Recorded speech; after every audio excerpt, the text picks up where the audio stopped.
Subscribe कयो असांजो official YouTube channel Sindh TV HD ऐं वधीक अपडेट लाइ बेल आइकन खे क्लिक करियो। मुझे सिंध के सलाम सलाम सिंध, मुझे सिंध के सलाम सलाम सिंध। अस्सलाम वालेकुम व्यूअर्स, मां आहियां जो पंहिंजो मेज़बान आसिफ सियाल ऐं असां तव्हांखे भली कार पिया कयूं पंहिंजे प्रोग्राम सलाम सिंध में। ऐं सलाम सिंध जे असां जेको आहे सो सेट ते कुझु टेक्निकली कमकार हलनि पिया, सो उन में माइंड हेॾे होॾे डाइवर्ट लॻो पियो। यकीन हाणे सभु कुझु सही आहे। वेल, असांजा जेके बि दोस्त ॾिसनि पिया, असांजा व्यूअर्स जेके असांखे रेगुलर ॾिसनि पिया ऐं जिन्हनि फस्ट टाइम असांखे ट्यून कयो आहे, उन्हनि खे बि भली कार पिया कयूं। ऐं अॼोके ॾींहं जे हवाले सां जुमे जो ॾींहुं आहे, जुमे जो ॾींहुं आहे ऐं जुमे जो ॾींहुं भलारो ॾींहुं, हर ॾींहुं भलारो रहे शैल्स तव्हां सभिनि जे लाइ। पर जुमे जे बरकत ॾींहं ते असां प्रेयर्स जी तयारी कंदा आहियूं, असां इलाही प्रिपेयर थींदा आहियूं पंहिंजे पाण खे जेको आहे सो पोइ गुसल करे सफ़ाई करे ऐं जेको आहे सो तयारी कंदा आहियूं बाक़ाइदा नमाज़ जी अदायगी जे लाइ। सो जेको जेको दोस्त आहे, जेके जेके वञनि पिया नमाज़ पढ़णु, सभु पंहिंजे लाइ न सिर्फ़ु दुआ कयो, पंहिंजे फैमिली जे लाइ बि दुआ कयो, पंहिंजे दोस्तनि जे लाइ बि दुआ कयो, पूरी दुनिया जे लाइ दुआ ज़रूरु कयो कि हिन दुनिया में जेको आहे सो अमुन क़ाइमु थिए, मोहबत क़ाइमु थिए, जिते रुगो जंगूं जी जेका आहे सो फिज़ा लॻी पई आहे ऐं हर तरफ़ असां जेको आहे सो खून ख़राबो ऐं ज़ुल्म ॾिसूं पिया। सो अल्लाह ताला पूरी दुनिया जे जेको आहे सो इंसाननि ते जेको आहे सो पंहिंजी बाज करे ऐं रहम करे ऐं इन्हनि खे हिदायत ॾिए त जेको आहे इन जेको आहे सो वेड़ खां वेड़ ख़तमु कयूं ऐं मोहबत सां पंहिंजी हिन धरती खे जन्नत ठाहियूं। सो अॼोको डे जेको आहे सो असां न सिर्फ़ु सेलिब्रेट पिया कयूं, पर चवंदा आहिनि कि वन हेल्थ डे। वैसे त आहे वन हेल्थ डे, जंहिंखे असां जेको आहे सो सेलिब्रेट इन सेंस में बि कयूं पिया कि पंहिंजे प्यारनि जी पंहिंजी जेको आहे सो हिफ़ाज़त करणु आहे तमामु बीमारियुनि खां, जेके असांखे जीअं असां कनेक्टेड हूंदा आहियूं, ह्यूमन टू ह्यूमन जेको आहे कनेक्ट हूंदा आहियूं, असां एनिमल सां असां कनेक्टेड हूंदा आहियूं, त पोइ जेको आहे सो असां अॼोके ॾींहं खे अंडरस्टैंड कंदासीं कि छो ज़रूरी आहे वन हेल्थ डे जो मतिलबु मां सम्झां पियो कि वन हेल्थ डे न हुजणु खपे, न हर ॾींहुं छा हर वक़्तु असांखे कॉन्शियस हुजणु खपे पंहिंजनि प्यारनि जी सिहत जे बारे में।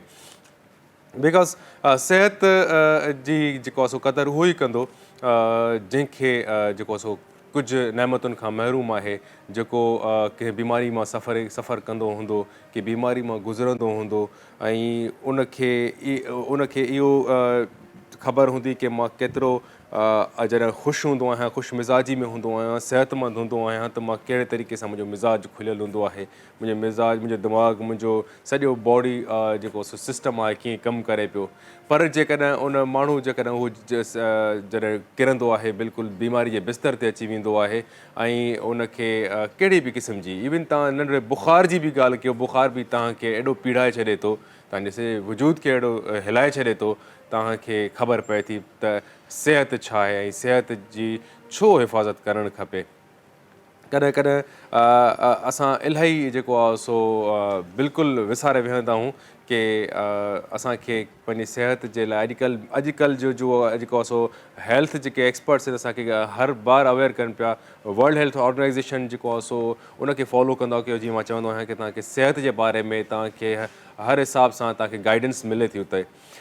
ऐं मेन जेको असां नॉर्मल जेके प्रॉब्लम्स थींदा आहिनि, असां जीअं वायरसिस जी ॻाल्हि कयूं, वायरल जेके हलंदा आहिनि, बुख़ार थींदो आहे, ज़ुकाम थींदो आहे, खंघि थींदी आहे ऐं त अॼु तव्हांजा हॉस्पिटल्स भरियल हूंदा आहिनि, ख़ासि करे हे सीज़न ऑन थी आहे, त महिरबानी करे वधि में वधि एहतियात कयो। ॾिसो कोई वैक्सीनेशन अचे पई त वैक्सीनेटेड थी वञो, जेकॾहिं तव्हां सम्झो पिया तव्हांजो इम्यून सिस्टम एतिरो वीक आहे ऐं तव्हां जल्दी में जेको आहे सो मुतासिर थी वेंदा आहियो, त पोइ डॉक्टर सां ज़रूरु कंसल्ट कयो। ऐं जीअं मौसम जीअं वधे पियो, थधिकार शुरू थींदी, त पोइ इहे जेके फीवर, इहो फ्लू, कफिंग, स्नीज़िंग जेका आहे सो इहा तव्हांजे लाइ पोइ सही न आहे, त तव्हां इनखे फर्दर तव्हां जेको कोई न कोई वैक्सीन जेकॾहिं अवेलेबल आहे त बिल्कुलु लॻाराए छॾियो। ऐं मेन ॻाल्हि आहे बीमार माण्हू थिए ई छो, जेकॾहिं असां थोरो बि कोशिशि कयूं जेकॾहिं असां थोरो बि पंहिंजे पाण सां सचाई कयूं ऐं हेल्थ जो ख़्यालु कयूं त असां काफ़ी शयुनि खां बची सघूं था ऐं इन्हनि काफ़ी बीमारियुनि खां बची सघूं था, सिहतमंद ज़िंदगी गुज़ारे सघूं था। उहो ईअं की असांखे पंहिंजी हाइजीन जो वधि में वधि ख़्यालु करणु खपे। हाइजीन में न सिर्फ़ु जेको आहे सो तव्हांजो उहो आहे खाइणु पीअणु, उहो त हुजण ई खपे साफ़ु सुथिरो, जेको छो त उहो अंदरि वञे पियो ऐं उहे जेको साफ़ु सुथिरो न हूंदो त उहो बैक्टीरियाज़ पैदा करे थो ऐं उहे जर्म्स जेको आहे सो उहे पैदा थियनि था जिन्हनि सां जेको आहे सो इनसाइड जेको आहे सो तव्हांखे नुक़सानु थिए थो ऐं उहे बुख़ार उहे जेको आहे सो जेके वायरसिस खे बूस्ट कंदा आहिनि। ऐं ॿी ॻाल्हि असां जीअं लर्न कयोसीं कोविड जॾहिं आयो ऐं कोविड आयो त उन टाइम असांखे ख़बर पई की मतिलबु इहा जेका केयर हूंदी आहे, इहा डिस्टेंसिंग जेका आहे, इहा डिस्टेंसिंग तमामु ज़रूरी आहे।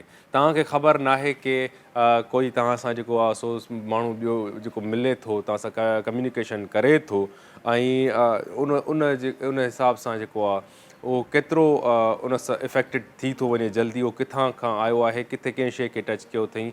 हर हंधि असां ॾिसंदासीं जर्म्स ई जर्म्स तव्हांखे मिलंदा ऐं बिल्कुलु जेको आहे सो इन्हनि शयुनि जी असांखे केयर करणु खपे। मूंखे यादि आहे हिकिड़ो तमामु सुठो हिकिड़ो ब्यूरोक्रेट हूंदो, अच्छा उनजे बारे में ॾाढी गिला हलंदी। जॾहिं कोविड न हुओ इलाही बचपन खे ॿुधंदासीं चए अरे हे फलाणो जेको आहे सो सेक्रेटरी आहे, हिकिड़ो अजीब क़िस्म जो जेको आहे सो माण्हू आहे ऐं उहो माना हुनजी माइंड में अलाए छा हूंदो, उहो कॾहिं बि कंहिंखे हथु न मिलाईंदो। कोई हथु मिलाईंदो हुउसि त छा कंदो, बसि हुनखे हथ खे वञी वॉश कंदो। सैनिटाइज़र्स वारो हुन टाइम कॉन्सेप्ट शायदि न हूंदो, पोइ हुन उते ई जेको आहे सो हुनखे वॉश कंदो। मतिलबु उहो एतिरो, पर ईअं बि सफ़ा न हुजे त माण्हू जेतिरो बि पंहिंजी हाइजीन जो ख़्यालु करे, पर ईअं एतिरो आदी न करे सघे, एतिरो माइंड सेट न करे सघे जो की साइकोलॉजिकली एतिरो प्रॉब्लम थी वञे जो तव्हां कंहिंसां हथु मिलायो अथई तव्हां हथु धोइणु शुरू करे ॾियो। सो इहे बि जेको आहे सो न हुजे। कोशिशि करे माण्हू सिर्फ़ु कोशिशि एतिरी करे त हिन टाइम जेको प्रॉब्लम जेको आम जेको आहे माण्हुनि में ॾिठो वियो आहे हेल्थ जे हवाले सां, उहो मेन जेको प्रॉब्लम इहो आहे की तव्हांजो इम्यून सिस्टम असांजो सभिनी जो वीक थी चुको आहे। पोइ हाणे उहो कोविड जा असरात थियनि या जेको आहे सो माहौलियाती चेंज अची वई आहे, चेंज आहे त उन जे हिसाब सां जेको आहे असां इलाही इफेक्टेड थी विया आहियूं। सो बहरहाल जेकॾहिं असां चाहियूं त इन्हनि जेको आहे सो इनसाइड पंहिंजे जेको आहे सो इम्यून सिस्टम ते वधि में वधि कमु कयूं ऐं इम्यून सिस्टम खे बहितर बनाइण जे लाइ कोशिशि इहा कजे की असां मेडिसिन्स जे न वञूं। असां इहे वाइटामिन्स ऐं जेके मिनरल्स जी ॻाल्हि कंदा आहियूं, असां हमेशह शॉर्टकट जी चकर में हूंदा आहियूं की असां टैबलेट्स वठी वठूं, असां कुझु न कुझु सप्लीमेंट्स वठी छॾियूं जेके पाउडर जी फॉर्म में हूंदा आहिनि, जेके पिल्स जी फॉर्म में असां जेको वठंदा आहियूं। त कोशिशि इहा कजे की असांखे जेकॾहिं हेल्दी रहणो आहे ऐं असांखे सिहतमंद रहणो आहे त ॿिया काफ़ी अहिड़ा जेको ऑर्गेनिक तरीक़ा अप्लाई करणु खपनि। असांखे ऑर्गेनिक तरीक़नि खे जेको आहे सो पंहिंजी इम्यून सिस्टम खे बूस्ट करण जे लाइ लाइक मतिलबु तव्हांखे खीरु जेको थी वियो डेयरी जो, तव्हां खीरु पीओ न। ऐं माण्हू काफ़ी हूंदा आहिनि डबनि जो खीरु पीअंदा आहिनि, सो उन डबनि जे खीर खे बिल्कुलु अवॉइड कजे। उन में जस्ट तव्हांखे हिकिड़ो टेस्ट मिलंदो, फ्लेवर्ड हूंदा आहिनि इहे ऐं क्रीमी मिल्क हूंदा आहिनि, हिन में कोलेस्ट्रोल हूंदी आहे ऐं इहे त हेल्थ जे लाइ यकीनन बिल्कुलु इहे नुक़सानदेह आहिनि, बल्कि फ़ाइदो त नथा ॾियनि पर नुक़सानु ॾियनि था। सो कोशिशि करे माण्हू डेयरी मिल्क जेको आहे उहो पीए ऐं बॉइल करे पीए। ऐं मां जीअं हमेशह दोस्तनि खे इनकरेज कंदो आहियां की तव्हां कोशिशि कयो की वेजिटेबल्स जी तरफ़ अचो। वेजिटेबल्स बि असांजे लाइ तमामु तमामु तमामु ज़रूरी आहे। हाणे त चणनि जो साग बि लथो आहे ऐं सरे जो साग जेको आहे सो थी वियो, बीह थी विया, इन्हनि में बि भरपूर आयरन जेको आहे सो तव्हांखे मिलंदी, उहो यूज़ कयो। ऐं जेको आहे सो गोश्त जेकॾहिं कोशिशि कयो रेड मीट जी तरफ़ घटि वञो, पर जेको आहे सो वाइट मीट जी तरफ़ वञो। जेको मच्छी आहे, मच्छी खे जेको आहे सो पंहिंजी हफ़्ते में चवंदा आहिनि त 2-3 दफ़ा त लाज़मी तव्हां मच्छी जेको आहे सो पाण ई पंहिंजे ॿारनि खे खारायो। उन खां अलावा जेकॾहिं असां अचूं, फ्रूट्स जी तमामु ज़बरदस्त सीज़न लॻी पई आहे। हर क़िस्म जो फ्रूट अवेलेबल आहे तव्हांजो मार्केट में ऐं फ्रूट जेको आहे सो मां सम्झां पियो कोई तमामु बहितरीनु हेल्थ जा बेनिफिट्स हुन में। ऐं हे जेका सीज़न जेका हले पई इन में तमामु सुठो फ्रूट जेको आहे सो मार्केट में लथल आहे ऐं तमामु सस्तो आहे। उनजा रीज़न्स ख़बर न आहे त छाजे लाइ सस्ता आहिनि। अनार बि जेको आहे सो हिन टाइम तव्हां मार्केट में अवेलेबल आहे, जंहिंजी हिन टाइम हले पई प्राइस जेको आहे सो 250 रुपया 300 रुपया मैक्सिमम जेकॾहिं वञूं त 250 रुपया 300 रुपया किलो में तमामु सुठी क्वालिटी जा अनार तव्हांखे मिलंदा। ऐं अनार जेको आहे सो चवंदा आहिनि एक अनार 100 बीमार। सो अनार जेको आहे सो हिकिड़ो जेकॾहिं रूटीन में तव्हां सुबुह जो निहारमूं बि जेकॾहिं तव्हां खाओ त आहे ब्लड जेको आहे सो ठाहे थो, रेड सेल्स तव्हांजा इंक्रीज़ करे थो, तव्हांजो डाइजेस्टिव सिस्टम खे ओके करे थो। उन खां अलावा जेको आहे सो तव्हां जेतिरो लाइट रहंदो ऐं ज़ाहिरी ॻाल्हि तव्हांजो दिमाग़ु एक्टिव रहंदो, इम्यून सिस्टम तव्हांजो बूस्ट कंदो। ऐं जेका सप्लीमेंट्स जी असां मेडिसिन्स जी ॻाल्हि पिया कयूं, जेके अनार जेको आहे सो अनार जा सीरप मिलंदा आहिनि। अनार जेको आहे सो होम्योपैथिक में तव्हां ॾिसंदो अनार जा जेको आहे सो उन मां कढी करे दवायूं ठाहींदा आहिनि। त पोइ असांखे दवायुनि जी तरफ़ वञण जी ज़रूरत छो पए, जेकॾहिं असां ऑर्गेनिक तरीक़े सां जेका मार्केट में शइ अवेलेबल आहे उहा ई दवायूं उन्हनि मां ठहनि थियूं ऐं 1000 रुपए में असां ख़र्चु करे करे डॉक्टर वञूं पिया ऐं प्रोमोट था कयूं मेडिसिन्स खे। उनखां बहितर आहे त माण्हू डायरेक्ट उहो अनार छो न खाए। हाणे जेको आहे सो ज़ैतून लहे पियो, ज़ैतून तमामु बहितरीनु आहे, तव्हांजे पेट में जेके जर्म्स आहिनि उहे तव्हांखे किल करे पियो, उन्हनि खे जेको आहे सो रूटीन में आणियो। बनाना तमामु सस्ता लथा अथव, बनाना खाई सघो था। उन खां अलावा जेको आहे सो जापानी फ्रूट चवंदा आहिनि त उहो बि ब्लड ठाहींदो आहे। ऐं इन्हनि शयुनि खे जेको आहे सो एप्पल जेको आहे सो सीज़न वञण वारी आहे, हाणे स्टोर थींदो त कोशिशि कयो की एप्पल मां वधि जेको आहे सो फ़ाइदो वठो। चकुंदर जेको आहे सो बीटरूट जंहिंखे चवंदा आहियूं, उहो जहिड़ो ॾिसण में आहे वाक़ई उहो ईअं ई फंक्शन कंदो आहे ऐं उहो जेको आहे सो रतु ठाहींदो आहे। तमामु सुठा सुठा जेके सो ख़ुदा जी कुदरत आहे जेको तव्हांजे लाइ फ्रूट्स वेजिटेबल्स हुन ॾिनो आहिनि। चवंदा आहिनि की जिते जहिड़ो क़िस्म जी जेके जॾहिं बीमारी ईंदी आहे न, उन जे अराउंड तव्हां पंहिंजो जेको आहे सो अलाह साईं शिफ़ा जो बंदोबस्तु कंदो आहे। ऐं जिथे चवंदा आहिनि काई ॿूटी हूंदी आहे, जिथे किथे जिथे नांग घणा हुजनि न, उते अलाह साईं उनजे भरिसां को शिफ़ा जी का ॿूटी रखी छॾी हूंदो आहे, ताकी जेकॾहिं को ॾंगिजे त उते जेको आहे सो तव्हां जेको आहे सो अलाह साईं ताला उनजी शिफ़ा जो बंदोबस्तु बि करे छॾियो आहे। पर असांखे थोरो जेको आहे सो ज़रूरत आहे गौर फ़िक्र करण जी। ॾिसूं पिया जेकॾहिं असांजे अराउंड काई बीमारी काई वबा फैली आहे त उन वबा खे जेकॾहिं असांखे बीट करिणो आहे, जेकॾहिं किराइणो आहे, मारणो आहे, ख़तमु करिणो आहे, त पोइ अलाह ताला जी हिननि जेको आहे सो ख़लकियल जेको आहे सो फलनि जी तरफ़ वञूं, असां कुदरती शइ जेको आहे सो खाधनि जी तरफ़ वञूं ऐं असां मैक्सिमम ॿी ॻाल्हि वाटर जो जेको आहे सो तमामु जेको आहे सो कंज़्यूम सुठो कंदा कयो, सुठी क्वांटिटी में। जीअं असां वटि एक्सपर्ट्स ईंदा आहिनि, हेल्थ एक्सपर्ट जीअं ईंदा आहिनि, हर को इहो ई चवंदो आहे जेकॾहिं तव्हां सुठी हेल्दी लाइफ गुज़ारणु चाहियो था त तव्हांखे घटि में घटि 3 खां 4 लीटर जेको आहे सो पाणी ॾींहं में तव्हांखे पीअणु खपे, तव्हांखे तव्हांजी बॉडी डिहाइड्रेट न थिए। पंहिंजी बॉडी खे डिहाइड्रेशन जी तरफ़ न वठी वञो। ऐं जेकॾहिं तव्हांखे उञ लॻी वई, सम्झी वञो की तव्हां डिहाइड्रेटेड थी विया हो, त तव्हांखे कोशिशि कयो की हल्की अगरि प्यास जेकॾहिं आहे त उन प्यास खां गहरी प्यास लॻण खां अॻु में ई तव्हां पंहिंजे पाण खे पाणी हिन बॉडी खे पाणी ज़रूरु ॾियो। छो जो सॼो सिस्टम जेको आहे सो असांजो पाणी ते ई आहे, सॼी बॉडी जेका आहे सो पाणी ते हले थी। ऐं उनखे ॿियो जेको आहे सो प्योरीफाई थिए थो, जेको आहे सो अंदरि सफ़ाई थिए थी पाणी पीअण सां। ऐं जेको आहे सो काफ़ी जेको आहे सो पेट जी बीमारियुनि जा मसइला मसाइल हल थी वञनि था। सो दोस्तो, हेल्थ जे हवाले सां मां वरी चवंदुमि की पंहिंजे ॿारनि जो पंहिंजो अराउंड ख़्यालु रखंदा कयो। जेकॾहिं त ख़ासि करे जेको आहे सो सफ़ाई निस्फ़ ईमान आहे, जुमे जो ॾींहुं आहे, जीअं नेल्स तव्हांखे पंहिंजा कट करणु खपनि। ऐं ओवरऑल जेको आहे सो घर जी जेको आहे सो सफ़ाई जो बि वॾो मैटर कंदी आहे।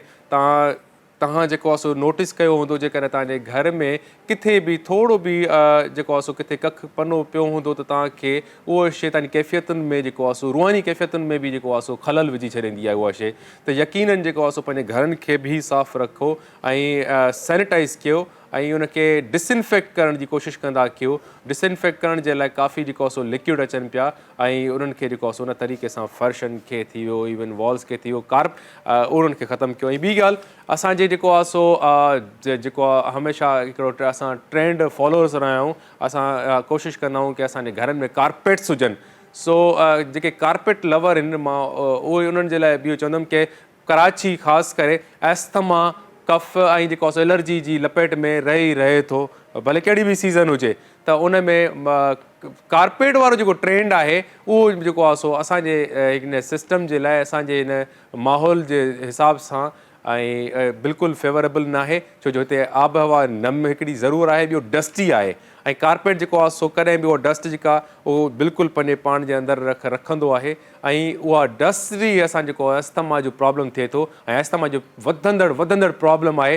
कारपेट्स खे पंहिंजे घरनि मां कढी छॾियो, इहो माना ज़हन में रखियो, कढी छॾियो। हे कारपेट तव्हां ॾिसंदा जेको कारपेटिंग वारो सिस्टम हाणे त ख़ैर ॿाहिरि बि ख़तमु थी वियो आहे, पर ॿाहिरि तव्हां वटि ॿाहिरि मुल्कनि में ॾिसंदासीं त उन जेके ड्राइंग रूम्स में जेकॾहिं कारपेट्स पिया आहिनि त उन्हनि जी इहा वजह आहे की उते बि मतिलबु डस्ट तव्हांखे नज़र न ईंदी। सो असांखे इहे शयूं खे बिल्कुलु नोटिस करणु खपे ऐं पाण पंहिंजो ख़्यालु रखी सघूं था ऐं डॉक्टर खे वञण जी ज़रूरत ई न पए ऐं एतिरो पंहिंजी केयर कयो। सो व्यूअर्स, अॼु जुमे जो ॾींहुं आहे ऐं जुमे जूं रौनकूं मुहबतूं नूर जुमे जी हिन जेको आहे सो ॾींहं जो तव्हां सभिनि जी ज़िंदगी में क़ाइमु रहे ऐं शामिलु रहे इनशाअल्लाह। ऐं अॼोको असांजो प्रोग्राम GFS बिल्डर्स जेको आहे सो स्पॉन्सर कयो आहे। सो GFS बिल्डर्स जी वॾी महिरबानी जो असां सां ताउन करे रहिया आहिनि ऐं इन्हनि जो साथ अॼोको न आहे, पुराणो साथ आहे असां सां। सो व्यूअर्स, तव्हां सां बाक़ाइदा कचहरी कयूं था, खोड़ सारियूं कचहरियूं कंदासीं हेल्थ जे हवाले सां बि ऐं हिन बरकतूं जुमे जूं जेके आहिनि असां उन्हनि ते स्पिरिचुअलिटी ॾे बि थोरो वेंदासीं ऐं मालिक जो नात बि पढ़ंदासीं इंशाअल्लाह। सो हलूं था हिन ब्रेक जी तरफ़, मिलूं था ब्रेक खां पोइ। मुझे सिंध के सलाम सलाम सुन, मुझे सिंध के सलाम सलाम सुन। भलीकार व्यूअर्स, अव्हांखे भलीकार पिया कयूं। अॼु भलारो ॾींहुं आहे जुमे जो ऐं सभु को जेको आहे सो हर मुसलमान जेको आहे सो अॼु जुमे जी नमाज़ जेको आहे सो अदा कंदो ऐं बिल्कुलु जॾहिं नमाज़ अदा कयो त पंहिंजनि लाइ ज़रूरु दुआ घुरो। पर जेको फ़लस्तीन में जेको हिन टाइम ज़ुल्म ऐं बरबरियत जेका लॻी पई आहे, मासूम ॿारनि खे केतिरो बेदर्दी सां उन्हनि खे क़तलु कयो थो वञे ऐं केतिरो ज़ुल्म आहे असां ॾिसी जेको बर्दाश्त नथा करे सघूं।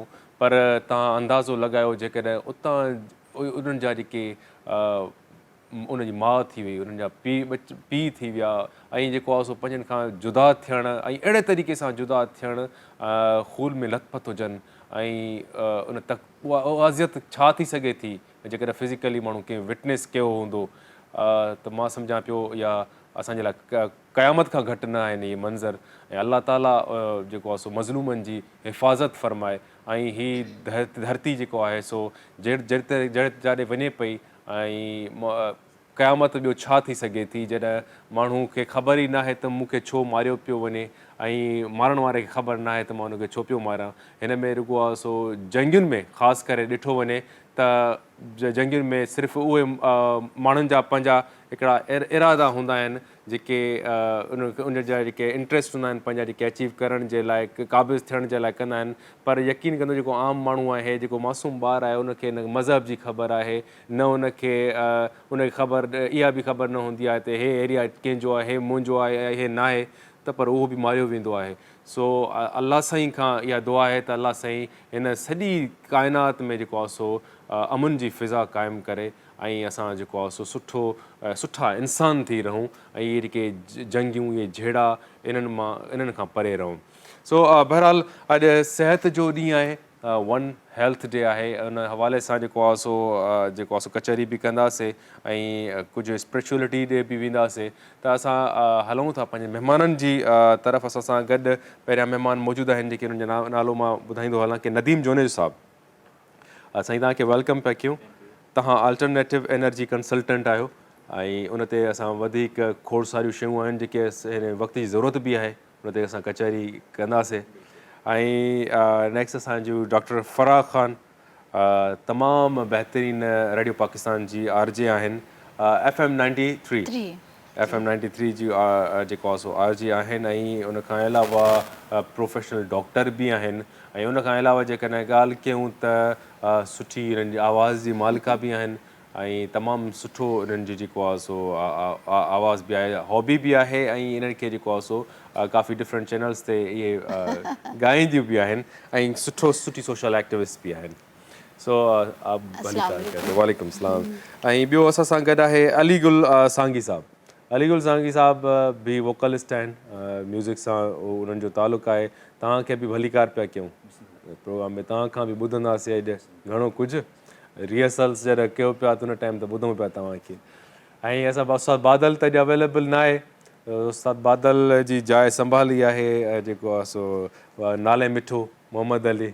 सो बिल्कुल हम इस पे बात करेंगे, सेहत पे बात करेंगे. टाइम थिए पियो व्यूअर्स ब्रेक जो. केॾां बि न वञो, असां सां गॾु रहंदा. मिलूं था हिन ब्रेक खां पोइ. मुझे सिंध के सलाम सलाम सुन, मुझे सिंध के सलाम सलाम सुन. Welcome back viewers. जुमे जो ॾींहुं ऐं हिकिड़ी पोइट्री मुंहिंजी नज़र मां गुज़री. दिलि चयो की तव्हां सां वंड कयां. बुला शाह साईं चए थो कि पढ़ी नमाज़ ते न्याज़ न सिखिया, पढ़ी नमाज़ ते न्याज़ न सिखिया, तेरा किस कम पढ़िया नमाज़ां.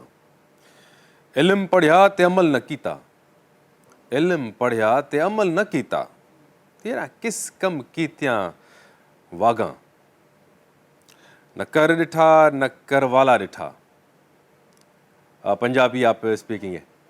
न घर ॾिठा न घर वाला ॾिठा, तेरा किस कम दितियां न्याज़ियां. बुल्ले शाह पता तद लगसी, बुल्ले शाह पता तद लगसी जिदूं चिड़ी फंसी हथ बाज़ां. बुल्ला शाह कमाल है.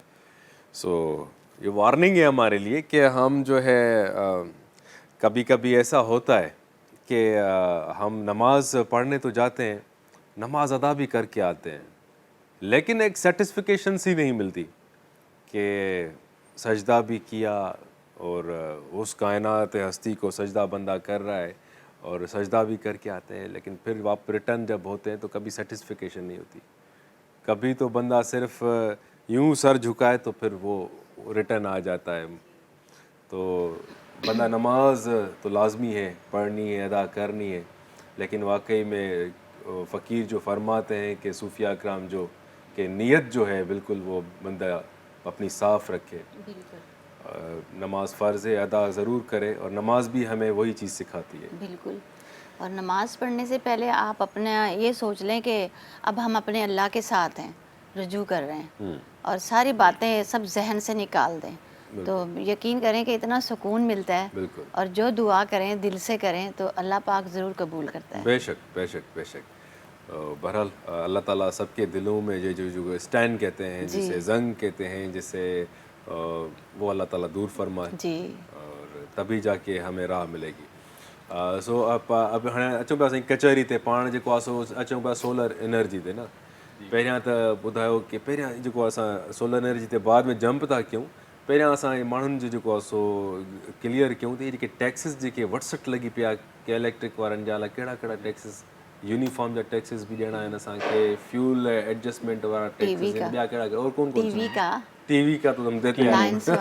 हाँ बिल्कुल बिल्कुल. टीवी रेडियो बहुत सारे रेडियो वेट थी वियो आहे हाणे हुन में. असल में छा आहे त ज़ाहिर आहे जेको सेटअप हूंदो आहे, जेके हे पावर प्रोड्यूसर आहिनि, जीअं पाण के इलेक्ट्रिक जी ॻाल्हि कयूं या पाण वटि अगरि इंटीरियर में वञूं त हेस्को आहे, पेप्को आहे, जेके पावर प्रोडक्शन कंपनीज़ आहिनि, हिननि खे पंहिंजो सेटअप बि हलाइणो हूंदो आहे. हिननि हीअ जेको पावर जंहिं यूनिट ते परचेज़ करे रहिया हूंदा आहिनि उहो नॉमिनल हूंदो आहे, उहो एॾो न हूंदो आहे. हाणे हिन वक़्तु बि जेको टैरिफ हले पियो सोलर जो ऐं विंड जी, त असां ॻाल्हि बाद में था कयूं, पर अगरि असां कोल ते बि ॻाल्हि कयूं त जेतिरे में पर यूनिट प्रोड्यूस थिए पियो या ठहे पियो, उहो कोई 4.5 या 4 सेंट यानी 12 रुपया सम्झो, उन खां बि घटि 11 रुपया अगरि डॉलर सां असां उनखे मल्टीप्लाई कयूं त 4 सेंट में असांखे पर यूनिट बिजली जो पवे थो. माना हिन कंपनी खे के इलेक्ट्रिक जी अगरि असां स्पेसिफिकली ॻाल्हि कोल एनर्जी जेको आहे सो कहिड़े किथे किथे मतिलबु इहा शइ ॾिसो, कोल पाण वटि निकिरे त सिर्फ़ु थर मां थो, ऐं उन खां अलावा असांजी जेका पहाड़ी पट्टी आहे बलूचिस्तान जी या सिंध जी, जामशोर वारो इलाइक़ो जमपीर ऐं जामशोरे खां परते सन जे तरफ़ वञे त हितां कोयलो निकिरे थो. कोयले जा प्रोजेक्ट जेके आहिनि असां वटि, हिकिड़ो लाखड़ा पावर हाउस आहे ॾाढो पुराणो, तव्हां बि आइडिया हूंदो. हाणे कोल जा नवां प्रोजेक्ट 660 मेगावाट जा 2 प्रोजेक्ट जेके पावर प्रोड्यूस कनि था उहे लॻा आहिनि असां वटि इस्लाम कोट में, जेको थर जो हिकिड़ो हाइप क्रिएट थियो त ॾाढो वॾो असां वटि कोयलो आहे ऐं उतां बिजली प्रोड्यूस थिए पई। त 600 जा 3 प्रोजेक्ट यानी 2100 मेगावाट बिजली असां उतां ठाहे सघूं था। ऐं हिकिड़ो पावर हाउस आहे ऐं हिकिड़ो असांजो जेको आहे लाखड़ा पावर हाउस जेका मूं ॻाल्हि कई सखर में हिकिड़ो हुयो पर उहो बंदि थी वियो इन्हनि पंहिंजनि जेको आहे डेफिशंसीज़ जे करे। जीअं असां वटि तव्हांखे ख़बर आहे पॉलिसीज़ बि हूंदियूं आहिनि, मेंटेनेंस सही न हूंदी आहे, उनजे करे उहो प्रोजेक्ट बंदि आहे, उहो यूनिट बंदि पियो आहे। ऐं बाक़ी हिकिड़ो गुड्डू थर्मल आहे, उहो थर्मल आहे, उहो कोल न आहे, उहो थर्मल जेको असां वाटर स्ट्रीम मां जेका बिजली ठाहींदा आहियूं। जी अच्छा जोनी साहब अचूं पिया जेको आहे सो अल्टरनेट जेको आहे सो एनर्जी जी तरफ़ जेकॾहिं हिन में जान छॾाइजे त तव्हां ॿुधायो हिकिड़ो आम जेको माण्हू आहे असां एसी ते नथा अचूं एयर कंडीशन हणायूं त मतिलबु केतिरो उन बजट मतिलबु अचे थो जेकॾहिं हुनखे कैलकुलेशन तव्हां ओॾा वरी के इलेक्ट्रिक वारी बि हुनजी बिलनि वारी बि कई हूंदी जेकॾहिं असां सिर्फ़ु 2 पखा जेकॾहिं कंहिं आम जेको मिसकीन जेको माण्हू आहे जेको बिल नथो भरे सघे त उनखे फ़ाइदो मिलंदो ऐं कहिड़े तरीक़े सां मिलंदो उहो थोरो ॿुधायो असांखे। Thank you so much. अच्छा हाणे ईअं त आम जेको असांजे घर जी कंज़प्शन आहे, तव्हां घर में अॼुकल्ह लोड शेडिंग जिते बि आहे उते UPS त हर कोई लॻाराए थो, ठीकु आहे। ऐं असांखे UPS जी कैलकुलेशन त ख़बर हूंदी आहे, मूंखे पंहिंजे घर जी UPS कैलकुलेशन हर आम माण्हू खे ख़बर हूंदी आहे, तव्हांखे बि ख़बर हूंदी, मैडम खे बि ख़बर हूंदी। त पर किलोवाट मतिलबु तव्हां अगरि हिकु UPS तव्हां किलोवाट जो UPS लॻारायो था त उहा ई तव्हां कंज़प्शन सम्झो त तव्हांखे सोलर ते किलोवाट ते स्विच करिणो आहे। 1 किलोवाट में तव्हांजा 3-4 पखा 10-12 लाइट्स ऐं मोटर बि तव्हांजी पाणी वारी इहे हली सघनि थियूं। ऐं उनजो ख़र्चो तक़रीबन हिन वक़्तु अगरि वठिजे त उहो 1.5 लख ताईं आहे, 1.5 1.5 लख में मतिलबु 1.5 लख। अच्छा 1.5 लख में ईअं आहे त इहो 1.5 लख में तव्हांजा 2 पखा हली विया, 8-10 लाइटूं हलियूं, कॾहिं कॾहिं मोटर हलाए वरिती या कॾहिं कॾहिं वॉशिंग मशीन हलाए वरिती, तव्हां इहो करे सघो था, ठीकु आहे। ऐं अगरि इनखे तव्हां बिल सां कंपेयर कयो त नंढे खां नंढे घर जो बिल 4 खां 5,000 6,000 त अची थो, माना कुझु बि न हले, तव्हांजो हिकिड़ो पखो हले ऐं लाइट्स हलनि तॾहिं बि तव्हांजो चार्ज, छो त हुन में जीअं तव्हां चयो यूनिफॉर्म चार्जिस आहिनि, फ्यूल एडजस्टमेंट चार्जिस आहिनि, टैक्सिस आहिनि, 16% असां टैक्स था ॾियूं 18%। त ईअं इहे सभु मिलाए करे असां तक़रीबन 1800 खां 2200 जे विच में त असां टैक्सिस ॾींदा आहियूं। ऐं प्लस में 4,000 अगरि असांजो मिनिमम बिल 4,000 बि हुजे त तव्हांजो 6,000-7,000 अची थो वञे।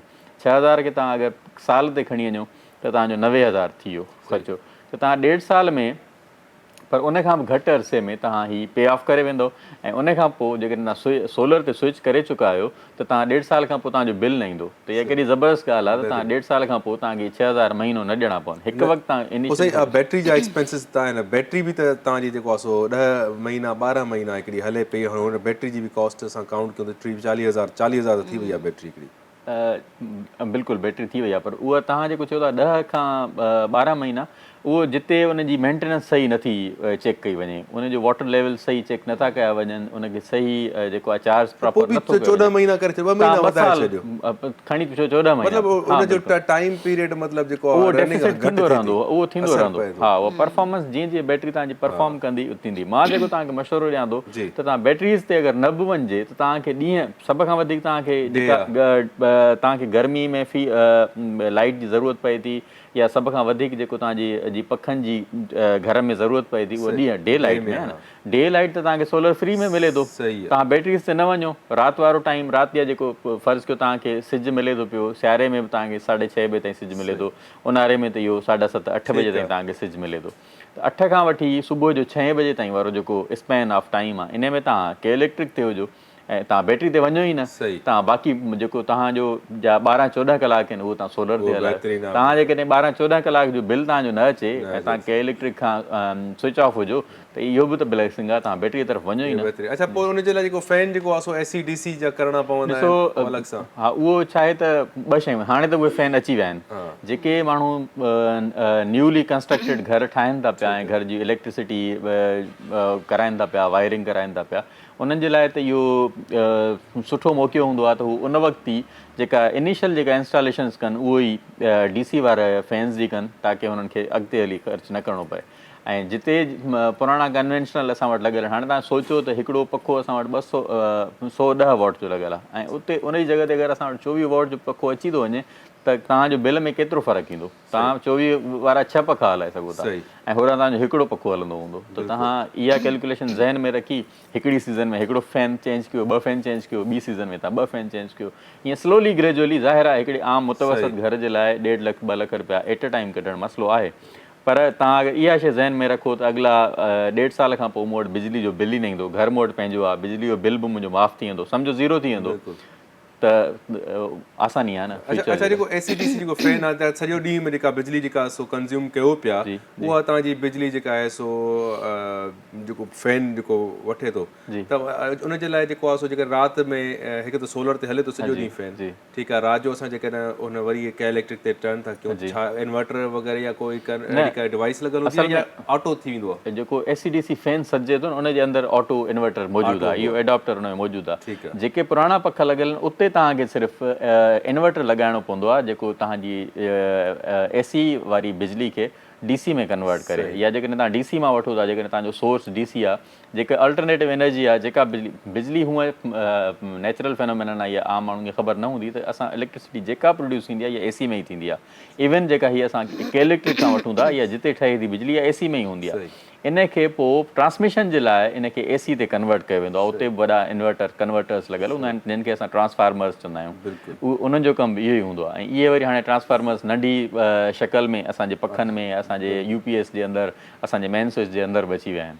सो इहे पखनि में बिल्ट इन आहिनि, अॼुकल्ह जेके फैन आहिनि उहे बेहतरीन अॼु को मौजू मैं आपको बताऊं जी कि मेरा बिल जब बहुत ज़्यादा आया तो सबसे पहले गुस्सा तो बहुत आया मुझे, लेकिन फिर मैंने सोचा कि कुछ हमारे अंदर भी खामियां हैं जो कि हम लोगों के ज़्यादा यानी कि हम लोग देखते नहीं कि कहाँ बल्ब जल रहे हैं, कहाँ बच्चे, एक बच्चा बैठा एक कमरे में पंखा चला के एक कमरे में, ठीक है। मैंने पहले तो ये सोचा कि पहले तो ये किया जाए और फिर उसके बाद मैंने फ्रिज जो है ना शाम 6 बजे से 9 बजे तक बंद करना शुरू कर दिया, क्योंकि यही टाइम होता है जब लोग ज़्यादा करते हैं यूजेस सारा बिजली का। फिर मैंने अपने घर में सबको ये कहा कि इस्त्री जो है ना 2 बजे से पहले सब करेंगे, अगर शादी में भी जाना तो पहले करो, अगर रात को नहीं करनी, क्योंकि इससे भी बिजली बहुत खिंचती है। और कोई पीक फैक्टर लगा हुआ होता है, वो 7 to 6 to 11 हाँ 6 to 11 हाँ जी। तो मैंने घर में ये भी बहुत मैंने खुद होल्ड किया इस मामले में, क्योंकि बिल इतना ज़्यादा आ गया, 4 महीने का इकट्ठा ही आ गया जैसे, सही है। अब कितना मुश्किल है बिल को किस तरह पे करना, ये कोई आसान बात नहीं थी। नहीं अभी हमने तो ये हम तो वो है ना आर्टिस्ट है रफ है, जावेद साहब भी उनका भी उन्होंने कहा मैं तो आज इस्त्री नहीं कर रहा था। हाँ जी। अच्छा फिर मैंने क्या किया, मैंने ये किया कि जो मेरे पुराने फैंस लगे हुए थे, मैंने मुझे किसी ने बताया कि भाई ये जो फ़ैन है ये भी बहुत बिजली खींच रहे हैं, यानी कि इनके जो वाट है 80-90 वाट होता है एक पंखे, हाँ 110। अब मुझे पता चला जी वो फ़ैन आए हुए हैं 2-3 किस्म के आए हुए हैं, पता नहीं नाम ले दूं कि नहीं लूं, जैसे कि ACDC हाँ नहीं ACDC वाले नहीं, उससे भी कम वाले, ACDC वाले भी 50-50 वोल्ट के हैं। सही टेक्निकली कौन से हाँ मैं बता रही हूँ, ये मैंने जो लिए ना ये DC वोल्टेज के फैंस हैं। मैम तो प्रोडक्ट्स के नाम लेना चाह रही थी, वैसे जो है इसमें ग्रेडिंग है, आपको 24 वोल्ट का भी मिल जाएगा, उसके बाद फिर 52 वोल्ट का भी 30 वोल्ट का भी मिल जाएगा। मैंने 30 वाट वाले पूरे घर में पंखे लगाए। अब आप सोचें कि अब तव्हां सोचो त तव्हां वटि अगरि हिकिड़ो पखो 110 वाट कंज्यूम करे थो पर आवर, ठीकु आहे, तव्हां कैलकुलेट कयो त तव्हां 110 वाट पर आवर जेतिरा कलाक हलंदो मल्टीप्लाई थींदो, ऐं उन 110 वाट जी जॻह ते जेकॾहिं तव्हां 30 वाट जो पखो लॻाए छॾियो त तव्हांजा सम्झो त तव्हांजो 75% तव्हांजो रिड्यूस थी वियो। साहिब उन जी कंसील जेका फिटिंग थींदी वो केबल जेका ईंदी वो कंसील करणी पवंदी और लट नहीं सिर्फ फैन में है वो, जेका तव्हांजी जो अचे थी पई लाइट, जेको तव्हांजो जो पावर सोर्स अचे थो सिर्फ उन में लॻंदो, इन्वर्टर पखे जे अंदर लॻल आहे, तव्हांखे काई और वो रिमोट वाले हैं, रिमोट वाले बस 220 वाली तार में ही लगेंगी, उन में ही लॻंदो, इन्वर्टर जे अंदर लॻल आहे। आसानी जी ॻाल्हि इहा आहे तव्हांखे रिमोट ते हले थो, तव्हांखे बटन ते बि नथो वञणो पए। मैंने हर कमरे में वो फैन लगाए और मुझे इतना फायदा हुआ कि फैन लगाने से भी कि मेरा बिल माशाल्लाह ऐसा आया कि मैंने 75% तव्हांजो रिड्यूस थी वेंदो। इहा अवेयरनेस माण्हुनि में आहे कोन। सही है, अवेयरनेस बिल्कुल मैंने अवेयरनेस दी आपको। बहुत अच्छी डॉक्टर साहब, आप तो मतलब इनका काम भी आप कर रही हैं। बहुत फिर अभी बिजली का जो बिल आ रहा है अभी कितना फर्क इतना है? अच्छा आ रहा है कि महीने में एक दफा बाहर खाना खा लेती हूँ बच्चों के साथ। मतलब वो बिजली के बिल से देखिए कि वाकई में बजटिंग हमारी सारी वहीं पे चली जाए। जी बिल्कुल। और फिर इस्त्री का जो टाइम हमने चेंज किया उससे भी आपने देखा होगा बहुत अच्छा टाइम, मैंने 2 से पहले देखें इसमें सबको पीक ये कहा। आवर्स और जो टाइम स्लैब है ना, इन दोनों चीज़ों का बड़ा फ़र्क है। इन जो फ़र्क़ु आहे, हिकु त तव्हांजा पीक आवर्स आहिनि, तव्हांजा शाम 6 बजे खां 11 बजे ताईं पीक आवर्स आहिनि, उन में तव्हांजो रेट जेको यूनिट रेट आहे उहो तक़रीबन डबल आहे। सही। ऐं ॿियो तव्हां जॾहिं यूनिट कंज़प्शन आहे, जेसिताईं तव्हां 300 यूनिट जे अंदरि 300 जे स्लैब जे अंदरि हलो था त तव्हांजो यूनिट फ़र्ज़ु कयो 27 रुपीज़ जो आहे, त उहो मल्टीप्लाई करे डबल थो थी वञे, 52 रुपीज़ जो थी थो वञे अगरि तव्हां सिर्फ़ु इहो स्लैब क्रॉस कंदा हुजो। तव्हां 300 खे क्रॉस करे वियो, भले तव्हांजो 301 बि थी वियो, तव्हांजो जेको स्लैब आहे उहो तव्हां ते सेकेंड स्लैब चार्ज कंदो, तव्हां ते अप्लाई थींदो। त उनजे करे त तव्हां मूं घणनि माण्हुनि खे ॾिठो आहे त हू इन खे तमामु कैलकुलेटेड तरीक़े सां हलाईंदा आहिनि, त हू 300 खां पंहिंजा यूनिट वधणु न ॾींदा आहिनि। ॾिसो न, पाण तव्हां असां त रफ एंड टफ आहियूं, असां इहो शयूं कयूं नथा, पर जेको माण्हू पंहिंजी बजटिंग खे हिन तरीक़े सां कंट्रोल करे, हा बिल्कुलु हाणे करिणो पए। तव्हां पंहिंजे, हा बिल्कुलु, तव्हां मीटर खे तव्हां 300 खे एक्सीड न करणु ॾियो, त तव्हांखे सेकंड स्लैब में 300 खां कम घणो चढ़ी थो वञे, वञी थो वञे, पर मां चवां भले 500 ताईं हुजे त पोइ बर्दाश्त करियो, पर ही पखारी खे ॿुधायो था, इहे वठूं था। अलीगुल सांगी साहब, बिलनि जी वटसठ लॻी पई आहे, ऐं जेको आहे सो वाकई में सिहत ते असां ॻाल्हायूं त दवाउनि ते ॻाल्हायूं, ऐं असां ॻाल्हायूं फ्रूटनि ते ॻाल्हायूं, त हाणे वाकई जेको आहे सो मां सम्झां पियो कि हाणे सिहत में जेको ख़र्चु घटि थिए, ऐं जेको चइजो असांजा बिल वधनि था, त पोइ इहो चवंदा आहिनि म्यूज़िक जेको आहे सो उहा बि सिहत जी थेरेपी आहे, त सस्तो बि आहे ऐं जेको आहे सो भलो बि आहे म्यूज़िक ॿुधणु। छा था ॿुधायो पोइ असांखे अॼु भला? असां तव्हांखे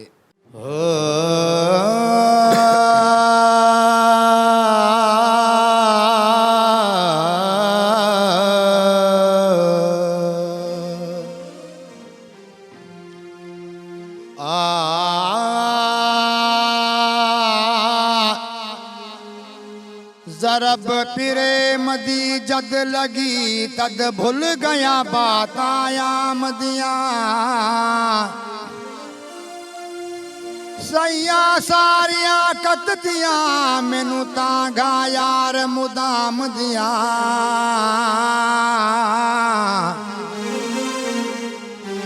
कुन फे यकून तू पहले लगिया कालू बला कलाम दिया लोग है राजी माल मिलकते मैनू धीरा तेरे नाम दिया दिल बर तेरे दीदार ते राजी मस्ताना हो गया दिल बर तेरे दीदार ते राजी मस्ताना हो गया दारुल फकर अमनपुर जन्नत आस्ताना हो गया दिल पर तेरे दीदार ते राजी मस्ताना हो गया दिल पर तेरे दीदार ते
कमाल कमाल कमाल साईं, वाह वाह।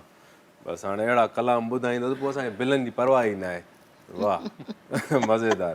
सो व्यूअर्स, टाइम थियो आहे कमर्शियल ब्रेक जो, मिलूं था ब्रेक खां पोइ। मुझे सिंध के सलाम सलाम सुन, मुझे सिंध के सलाम सलाम सुन।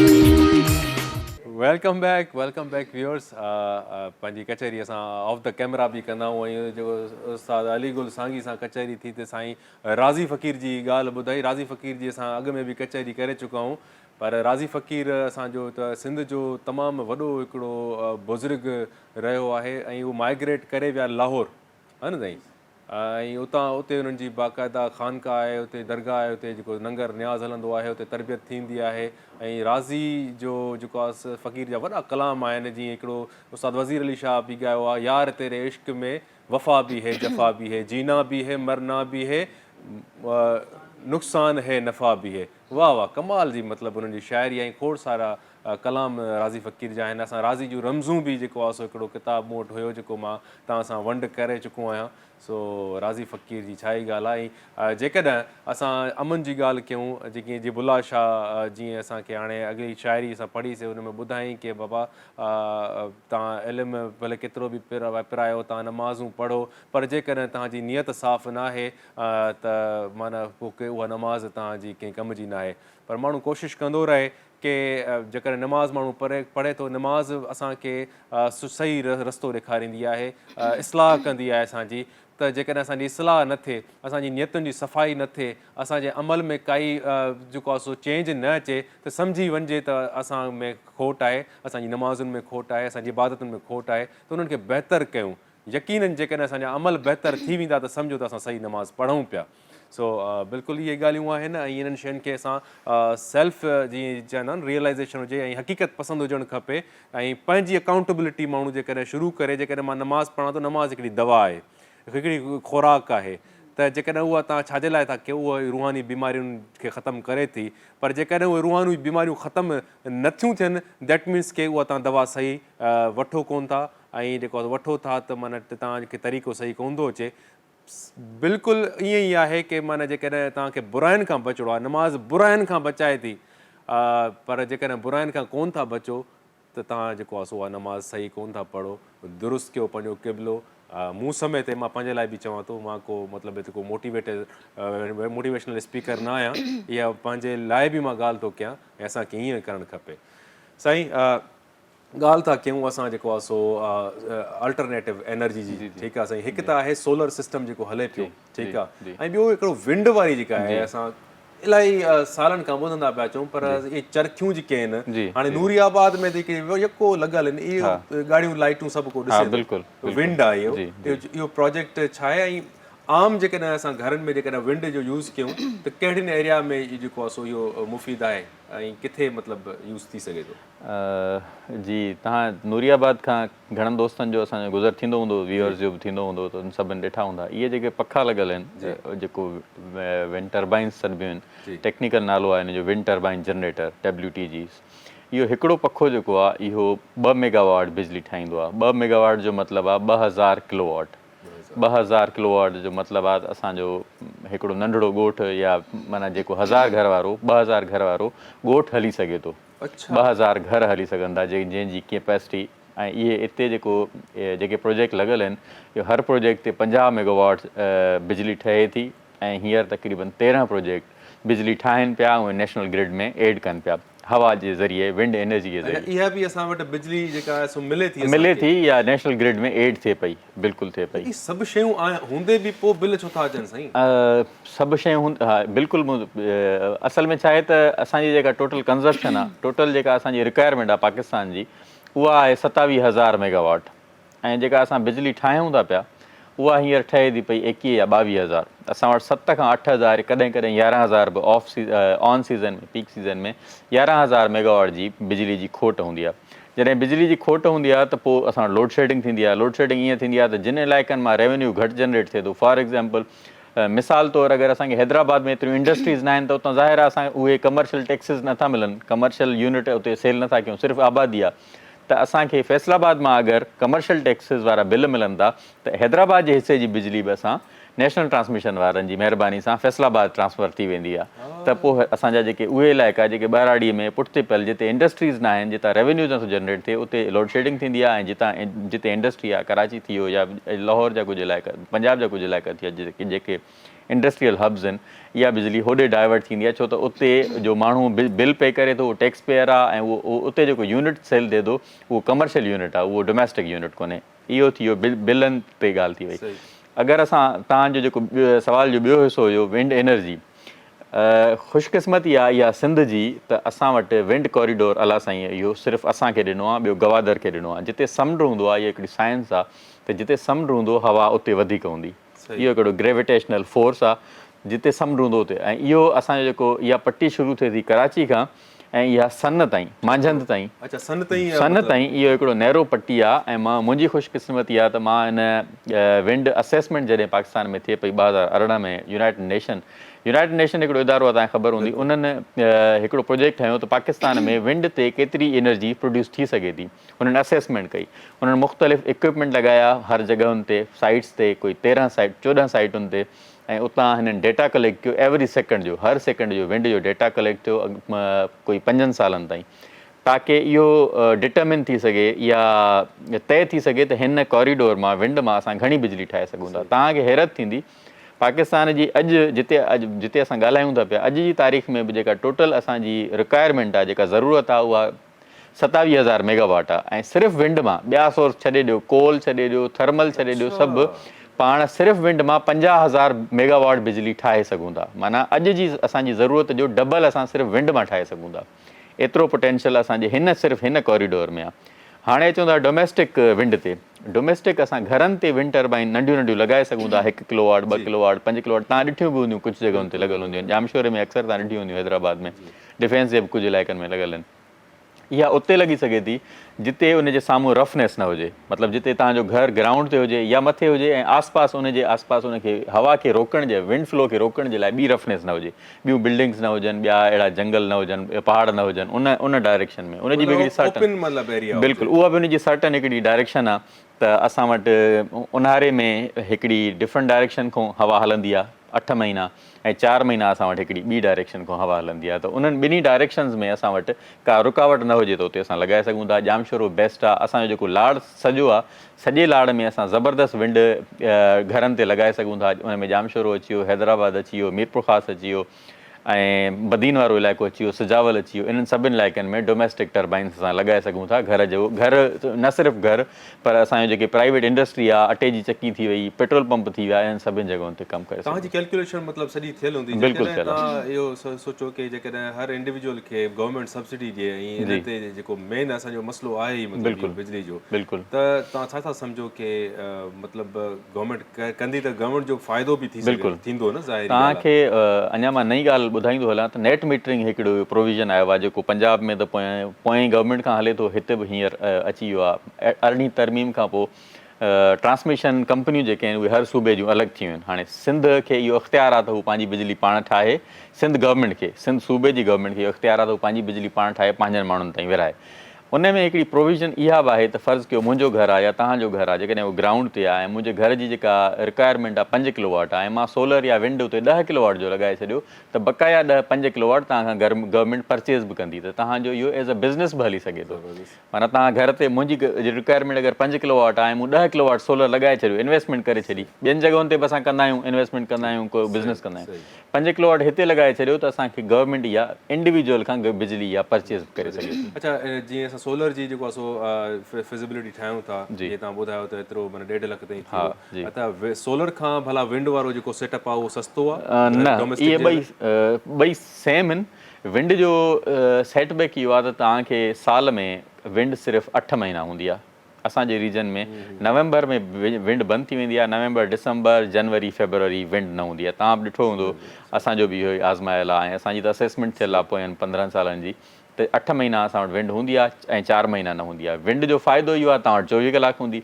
सोलर जो सेटबैक इहो आहे तव्हां वटि 8 कलाक हूंदो, ॿिया जेके 16 कलाक आहिनि उहे तव्हां वटि सोलर न हूंदो, सिज न हूंदो ज़ाहिर आहे, पर विंड तव्हां वटि 24 कलाक हली सघे सही असां टाइम जेकर बिल्कुलु उनखे डिवाइड करे जेकर शयुनि जो सेटअप जेकर कैलकुलेट करे जेकर ठाहियूं त ॿई असांजे लाइ बेनिफिशियल आहे। उन्हनि शयुनि खे तव्हां हाइब्रिड जो लफ़्ज़ अॼुकल्ह घणो ॿुधो हूंदो गाॾियुनि जे हवाले सां। हाइब्रिड टेक्नोलॉजी आहे जंहिंमें सोलर ऐं विंड मिलाए करे तव्हां घर जो या solar ऐं wind मिलाए करे त तव्हांखे उहे कलाक जिन में सोलर न हूंदो उन में विंड कंपनसेट कंदी, छो त राति तव्हांजी सॼी विंड ते हली वेंदी, सही ॾींहं जो सोलर हूंदो, ठीकु आहे। ऐं वरी उहे महीना जिन में तव्हांखे विंड न हूंदी उते तव्हांखे सोलर कंपनसेट कंदो। वन टाइम इन्वेस्टमेंट आहे एग्ज़ैक्टली। ऐं मेंटेनेंस मतिलबु एतिरी माना एतिरी कोन्हे जेतिरा असां टैक्सिस जे मद में ऐं लेट फी जे मद में, लोड शेडिंग जे मद में, जनरेटर्स जे मद में, डीज़ल जनरेटर्स जे मद में या गैस जनरेटर्स जे मद में जेको ख़र्च कयूं था न, उन जे बनस्बत इन जी मेंटेनेंस मिनिमल आहे। सही,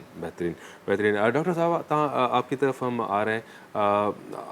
आज जो है सेहत का भी दिन है।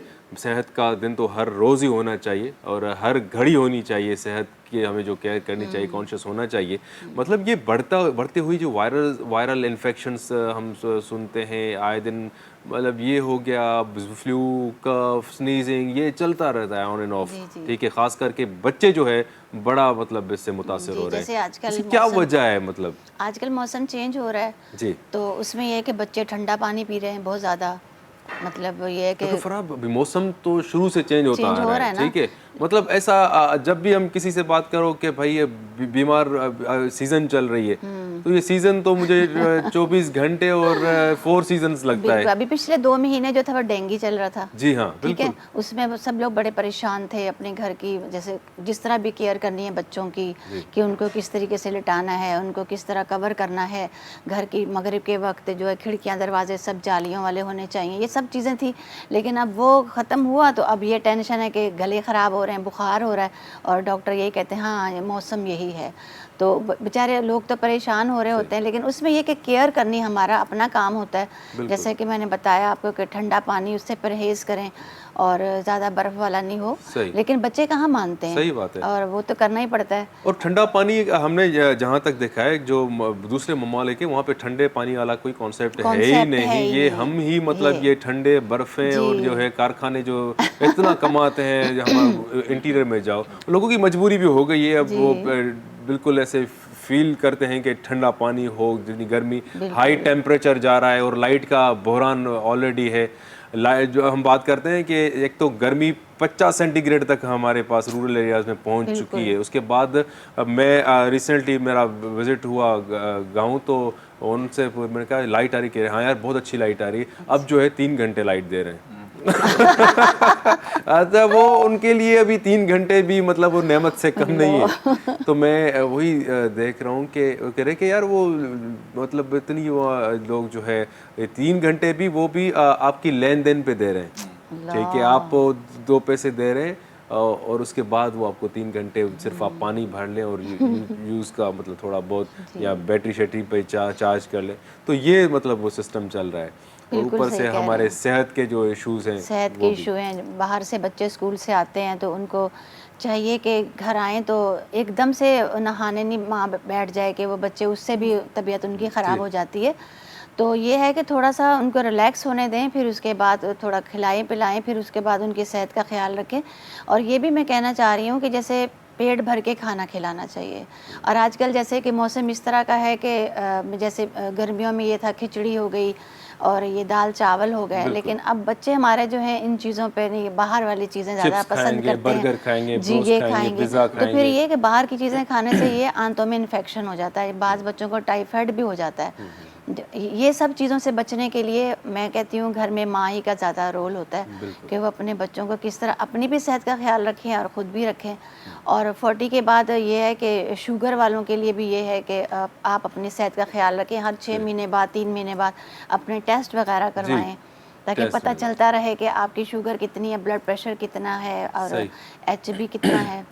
ये सेहत के लिए है सब कुछ। हम सुन के नहीं, ये HP, ये शुगर, ये वो बहुत डर लगता है। डर लगता है। अब हमें डिस्कस भी करना पड़ता है कि सेहत के मामला जो हैं बड़े इम्पोर्टेंट हैं, उनको हमें डिस्कस करना भी चाहिए। हाँ जी। तो अभी हम चाह रहे हैं कि थोड़ा सा जो है इस टॉपिक को अगर थोड़ी देर थोड़ा, के हाँ, लिए दिल हटा घबराने लगा होगा दें ना। और हम बात करें म्यूज़िक की, तो आप जो है हाँ, बहुत खुश हो जाएंगे हम। गाना हमें सुना दें प्लीज़। आज माइक, जी। आरफाना कलाम सुना देती हाँ हूँ। बिल्कुल जी, बिल्कुल। माही यार दी घड़ोली भर दी, माही यार दी घड़ोली भर दी, सोने यार दी घड़ोली भर दी। एक हल्ला कोलो में डर दी, एक मोला कोलो में डर दी, माही यार दी घड़ोली भर दी, सोने यार दी घड़ोली भर दी।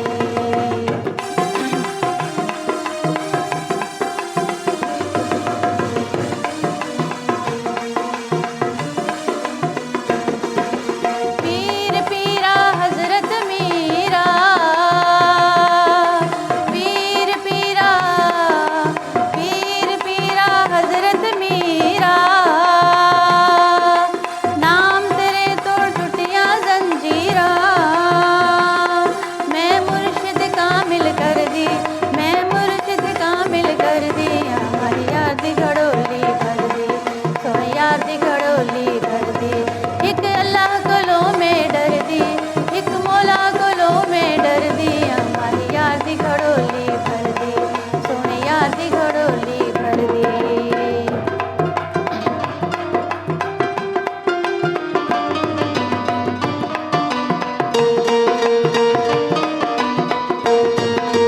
हसन हुसैन अली दा जाया,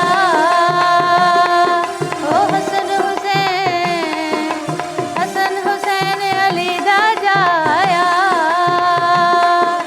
बारू मत्ता सिर ते चाया, ओ मैं बाली शाह दर्दी, ओ मैं बाली शाह दर्दी, माही यार दी घड़ोली भर दी, सोने यार दी घड़ोली भर दी।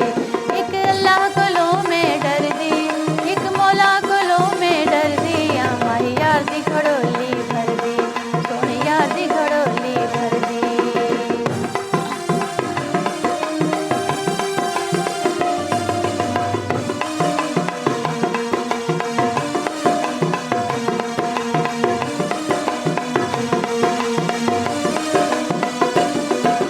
सच्चल सारा नूर इलाही, सच्चल सारा नूर इलाही,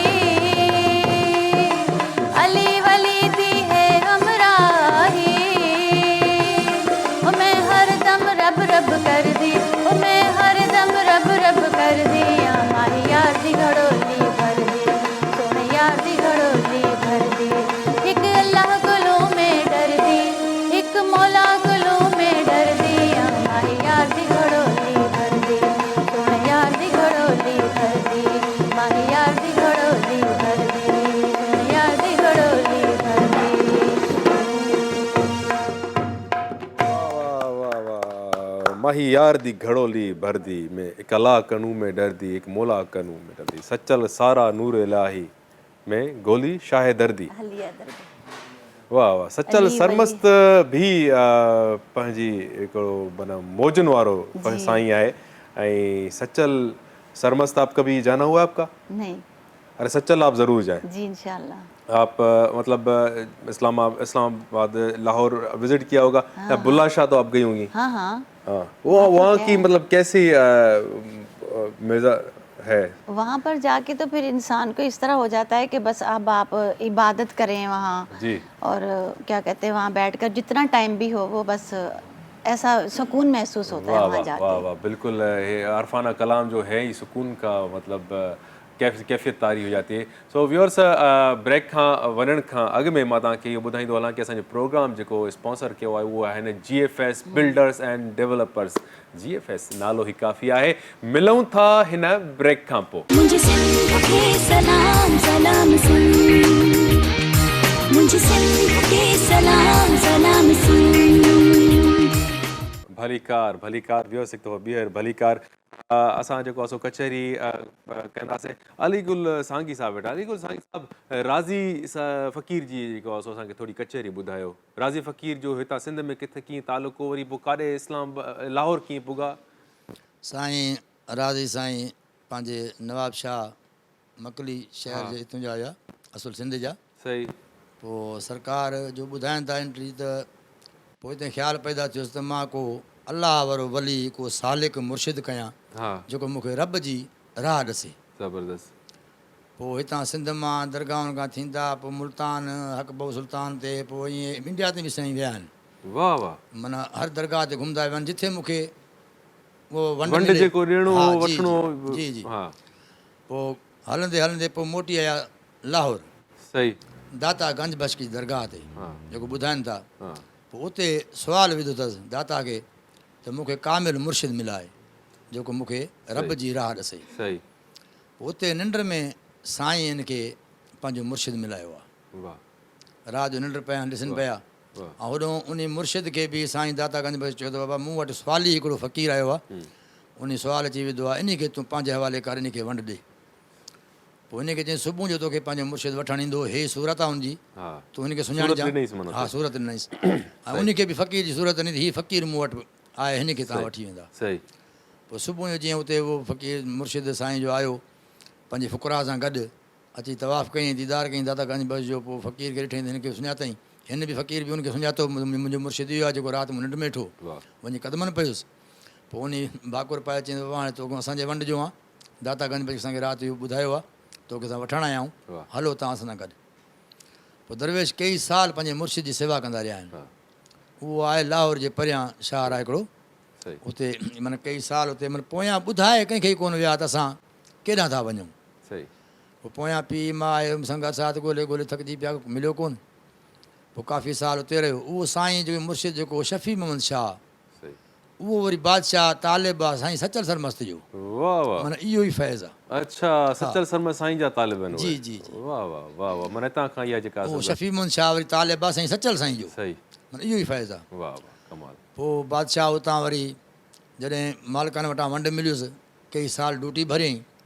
पोइ चयईंसि त हाणे लाहौर जी भर में हिकिड़ो जंगलात हुयो, इन में तूं हलियो वञ, उते तोखे को भितरो लॻंदो, का निशानी लॻंदी, उते तूं हिकिड़ो आस्थानो ठाहे वेही रहो।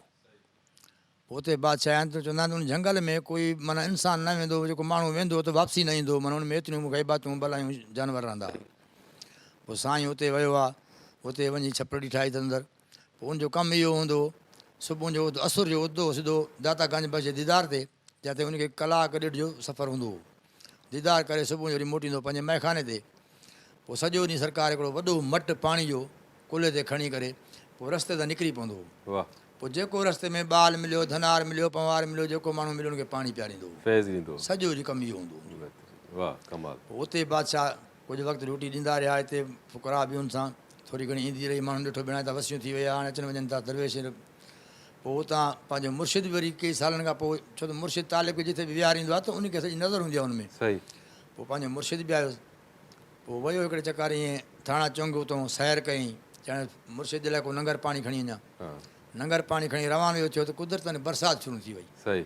बरसाति जो शुरू थी वई त सरकार उहो पंहिंजी गोद में नंगर लिकाए करे उतां खां वठी पुठीरा आया, माना नंगर बचाए साईं थी खणी वञा। जॾहिं साईं वटि पहुता त मैखाने पंहिंजे ते, त साईं जो ॾिठो हिनखे पंहिंजे मुर्शिद फ़क़ीर भेण पुठीरो थो अचे। फ़क़ीर को पुछे छो भाउ पुठीरो थो अची, त सरकार तव्हांजो नंगर आहे उनखे बरसाति को बचाए करे तव्हां वटि अचे। तो एॾी तकलीफ़ कई आहे फ़क़ीर, छो त कामिल मुर्शिद पंहिंजे तालिब खे तकलीफ़ ॾियणु न सहंदा आहिनि। वाह, चए था अॼु खां पोइ नंगर तुंहिंजे पुठियां ईंदो, तूं नंगर जे पुठियां न वेंदो। कमाल कमाल। अॼु उहो रंग लॻो पियो आहे अलाह जी महिरबानी सां मालिकनि ते, जेको दुनिया हले काथो काथो माण्हू अचनि था पिया, देगूं पकल देगूं गाॾियुनि जूं लोड करे था अचनि पिया। उते नंगर अलॻि अलॻि पचे थो, नंगर ॿाहिरां अलॻि अचे थो। सही सही। उते दरगाह ते थिए थो, वरी उहो दरगाह को नंगर बचे थो, वरी पाड़े वारनि खे ॻोठनि में रोडनि ते जेके माण्हू वञनि था उन्हनि खे खाराइनि था।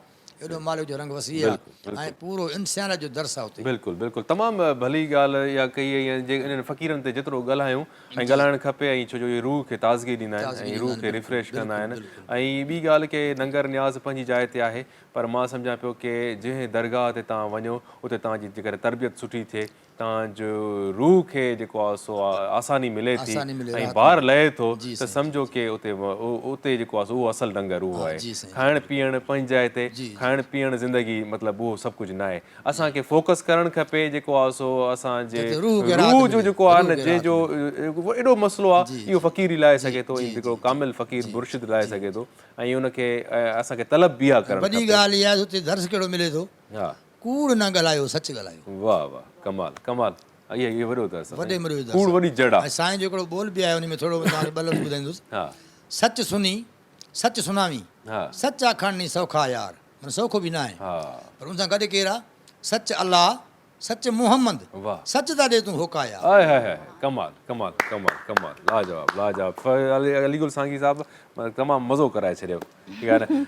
रूह को सुकून मिल गया। हाँ सुकून मिल गया बड़ा बड़ी कचहरी करेंगे इंशाल्लाह कचहरी आज अलीगुल से मेरी वो बाहर अब जी हम गए ना गपशप की तो वहाँ पे थोड़ा मुझे लगा कि यहाँ पे करंट है तो अभी वो हमने थोड़ा बहुत उन्होंने शेयर किया अच्छी बात है तो सही है ये अब एनर्जी है सही हाँ बिल्कुल अल्टरनेट एनर्जी या रियल टाइम एनर्जी है रियल टाइम बिल्कुल मैडम आपकी तरफ आप रेडियो पाकिस्तान की जो है बिल्कुल बहुत ही सीनियर मतलब FM 93 की बहुत अच्छी आरजे हैं तो कौन सा वहाँ पे प्रोग्राम कर रही हैं आजकल वहाँ पर आजकल पंजाबी कर रही हूँ। आए है पंजाबी वाह वाह पंजाबी बहुत मीठी बोली है जी तो पंजाबी में माशाल्लाह बहुत अच्छे प्रोग्राम्स हो रहे हैं हमारे लिसनर्स भी बहुत हैं और जब कोई हमारा ये प्रोड्यूसर बताते हैं टॉपिक उस टॉपिक पे हम बात करते हैं और फिर साथ ही साथ खूबसूरत नगमे होते हैं जैसे आज जैसे रेशमा जी की बरसी है तो उनके मुताबिक उनके गाने सुनाए जाते हैं और बाकी फरमाइशें बहुत सारी आती हैं और सीनियर गुलकार हैं या जो भी कोई आर्टिस्ट है चाहे वो ड्रामा वगैरह प्रोड्यूसर राइटर हैं उन सबको भी हम बुलाते हैं इनवाइट करते हैं और काफ़ी यकीन करें इतनी कॉल्स आती हैं इतना मज़ा आता और वो एनर्जी हमें वहाँ से मिल रही होती है जैसे आप कह रहे हैं ना अभी इतना सुकून मिल रहा होता है और ऐसा अच्छा लग रहा होता है जब सब हमारी टीम की हमारी सब तारीफ़ कर रहे होते हैं जी आपने रेशमा जी का नाम मतलब लिया और हमारे मायनी में किन दर्द विछोड़ेदा यार नहीं बिल्कुल क्या ही कमाल की मतलब वो गायकी थी क्या कमाल की शायरी आज तक भी मतलब कानों में गूंजती है कमाल तो बहरहाल बहुत अच्छा आप माँ तो माँ ही होती है माँ तो माँ होती है बिल्कुल वो इमोशंस जो हैं उसकी माँ की तो कोई रिप्लेसमेंट है ही नहीं ना और मैं समझता हूँ कि हम मुर्शिदों आजकल जो इतना दौर ऐसा है कि कहते हैं कि मुर्शिद ज़रूरी है तो मैं समझता हूँ कि आजकल वो मुर्शिद हैं जो भटका रहे हैं ठीक है वो मुर्शिदों का दौर चला गया तो अगर नहीं मिल रहा मुर्शिद ना तो मैं समझता हूँ कि मिले या ना मिले माँ को मुर्शिद बना ले बंदा उसकी उसी हिसाब से इज़्ज़त करे और उसकी इतनी केयर करे तो मैं समझता हूँ कि खुदा मिल जाएगा उसको। मेरी तो माँ की इतनी दुआएं हैं कि आज वो दुनिया में नहीं हैं अल्लाह ने जन्नत नसीब करे लेकिन उनकी दुआएं आज तक मेरे साथ हैं और मुझे अल्लाह पाक ने जो कामयाबियाँ दी हैं वो उन्हीं की दुआओं से बिल्कुल माँ तो माँ है बिल्कुल साईं तव्हां बि असां सां मतिलबु जेको आहे सो हिन अल्टरनेट एनर्जी जे हवाले सां मां सम्झां पियो कि हिकिड़ो प्रोग्राम बि मतिलबु जेको आहे सो काफ़ी न आहे जेकॾहिं फ्राइडे जेको आहे सो न हुजे हा ऐं असां जेको आहे सो ॿियूं कचहरियूं जेकॾहिं असांखे ज़ाहिरी ॻाल्हि आहे काफ़ी शयुनि खे टच करिणो पर हे त प्रोग्राम हिकिड़ो न हाँ बिल्कुलु हिकु असां 2-3 प्रोग्राम हुजणु खपनि छो जो ऐं तव्हां जहिड़े तरीक़े सां हिन शइ खे ॿुधायो पिया ऐं मैडम बि जेको आहे सो सुठे तरीक़े सां हिन शइ खे डिफाइन कयो त माण्हुनि सां मसइला आहिनि ॾाढो प्रॉब्लम आहिनि माण्हू हल जी तरफ़ वेंदा आहिनि ऐं नॉन प्रोफेशनल माण्हुनि वटि वञनि था पोइ उन्हनि खे अहिड़ियूं प्लेटूं ॾेई था छॾनि त ऐं जेको आहे सो अहिड़ा सेटअप ॿुधाइनि था त पोइ उहो सस्टेनेबल न हूंदी आहे शइ सही ॻाल्हि आहे ठीकु आहे न अच्छा तव्हां मूंखे इहो ॿुधायो साईं की हिकिड़ो जेको आम हिकिड़ो घरु आहे जंहिंमें जेको सो 2 पखा हूंदा या 3-4 लाइटूं हूंदियूं असां त वञूं ई कोन था माना की जेको आहे सो एसी सेटअप माण्हू चवंदा असांखे रुॻो हवा लॻे बिल्कुलु ठीकु आहे असां उहो मतिलबु हिकिड़ी सुठे तरीक़े सां थोरो सुकून सां ज़िंदगी गुज़ारियूं उन्हनि जे लाइ मतिलबु तव्हां कुझु मतिलबु अहिड़ी को टिप्स ॾेई छॾियो जी त जीअं उन्हनि खे ॾिसो अॼुकल्ह हिन में सोलर जे लाइ मां तव्हांखे जेके तव्हांजा ॿुधंदड़ आहिनि ॾिसंदड़ आहिनि असांजा उन सभिनि खे टिप इहा ॾींदुमि त हिन में हिकिड़ी क्लासिफिकेशन आहे Tier 1 सरबो आहे Tier 1 Tier 2 Tier 3 हुन में आङुरियुनि ते ॻणण जे तरियूं 2-3 कंपनीज़ आहिनि। जॾहिं तव्हां हुनखां पुछंदो जेको बि वेंडर आहे, जंहिं वटि बि दोस्त बायर वञे थो, जॾहिं ख़रीदार वञे थो, हुन खां पुछंदो भई हीअ कंपनी Tier 1 जी आहे या न। असां वटि थिए छा थो, असांजी बदकिस्मती इहा आहे त कराची में सब्ज़ी मंडी में जेको कल्ह ताईं फ्रूट खपाईंदो, वेजिटेबल खपाईंदो माण्हू, उहो बि अॼुकल्ह सोलर पैनल थो खपाए। नॉन टेक्निकल माण्हू पैनल खपाइनि था। ऐं असां तव्हां जहिड़ो आम माण्हू जंहिंखे टेक्निकल शयुनि जी ख़बर न आहे, उहो सिर्फ़ु प्राइस ॾिसे थो त साईं फलाणी प्लेट त हेतिरे जी आहे, 40,000 जी आहे, फलाणो त मूंखे 25,000 में ॾिए थो, तव्हां मां छो वठां, मां त 25,000 वारी वठंदुमि। उहा 25,000 वारी प्लेट असांजा काफ़ी दोस्त अहिड़ा आहिनि कराची में बि ॿाहिरि बि, जेके उहे प्लेट्स जॾहिं इहो अहिड़े क़िस्म जो सस्तो सेटअप कंप्रोमाइज़ सेटअप असां जॾहिं लॻायूं था त उहो 6 महीना बि नथो हले। अॻिले 6 महीननि में उहे प्लेट्स बि ख़राबु थी वञनि, उनजी एफिशिएंसी 10% बि न आहे। तव्हां प्लेट लॻायो किलोवाट जी ऐं उहा तव्हांखे ॾिए 200 वाट, त कंहिं कम जी न आहे, भले सस्ती हुजे पर कम जी त न आहे। तव्हां हुन ते इन्वेस्टमेंट कयो था, हुन ते वायर लॻायो था, हुन ते ॿियूं शयूं कयो था। टिप मुंहिंजी इहा आहे त तव्हां सुठनि जेके क्वालिफाइड दुकान आहिनि, जेके वेंडर्स आहिनि, उन्हनि खां वठिजे जीअं पंहिंजी शइ। ऐं आहिस्ते आहिस्ते ज़रूरी न आहे हिकु वक़्तु ख़र्चो कजे। तव्हां हिकु प्लेट ते स्विच कयो, तव्हां घर जा हिकिड़ो रूम पहिरीं सोलर ते कयो, आहिस्ते आहिस्ते ॿियो, उन खां पोइ टियों। कुझु शयूं, कुझु अप्लाइंसिस जेके तव्हांजा 24 कलाक हलनि था या जेके 10 कलाक खां वधीक हलनि था, फ़िलहालु उहे सोलर करे छॾियो ऐं उन खां पोइ आहिस्ते आहिस्ते स्विच कंदा वञो। सही, वरी वरी महिरबानी, तव्हां प्रोग्राम में आया, तुम तमामु सुठो मैसेज ॾिनो। आपको उनसां क्या मैसेज देना चाहेंगे? मैं यही मैसेज दूंगी कि आप खुद भी खुश रहें और दूसरों को भी खुश रहने दें। और दूसरा ये है कि अपने जो अखराजात हैं वो थोड़े कम करें, कम कर दें, और अपने घर में इस तरीके से आप रहें कि आपके एक दूसरे का बोझ ना लगे। बस मैं यही कहना चाहूँगी। सही बात है। और बिल्कुल हमारी जो है ये किफ़ायत शारी वाली हमें लाइफ को अब ये अडॉप्ट करना चाहिए इसी को, मतलब अगर हम चाहते हैं कि खुशहाली हो तो और बुरे वक्त में जो है हम आपको संभाल सकें, तो अच्छी टिप आपने दी है। तो GFS बिल्डर्स ने आज का प्रोग्राम जो है हमें स्पॉन्सर किया है, और GFS बिल्डर्स की तरफ से ये छोटा सा गिफ्ट आपकी हम प्रेजेंट करेंगे। सही कबूल पे मैडम, ये आपके लिए। ठीक। और साईं अलीगुल साईं साहब, तम राज़ी फ़क़ीर जा, तव्हां वरी भली कचहरी फ़ुकराई कचहरी ॿुधाई असांखे, काफ़ी कचहरी कंदासीं तव्हां सां बि। तव्हां खां मैसेज जेको आहे सो असां हिकिड़ो न पर हिकिड़ो कलाम ॿुधंदासीं, जेको मैसेज ई आहे फ़क़ीराई कलाम। सो व्यूअर्स, GFS बिल्डर्स जा असां शुक्रगुज़ार आहियूं कि जिन्होंने असांजे प्रोग्राम खे स्पॉन्सर कियो आहे। ऐं GFS बिल्डर्स नालो ई काफ़ी आहे, जेको ख्वाब घर जो न सिर्फ़ु ॾेखारींदो आहे पर उनजी ताबीर बि ॾींदो आहे। सो जंहिंखे इहो ख्वाब खे पूरो करिणो आहे त कनेक्ट थी वञे उहो GFS बिल्डर्स सां। सो असां तव्हां सभिनि खां ॾिसंदड़नि खां इजाज़त था वठूं इन दुआ सां त अल्लाह साईं तव्हांखे ख़ुशि आबाद रखे, सुठी इबादत कयो। असां तव्हांजे लाइ दुआ था कयूं, तव्हां असांजे लाइ दुआ कंदा। हक़ मौजूद।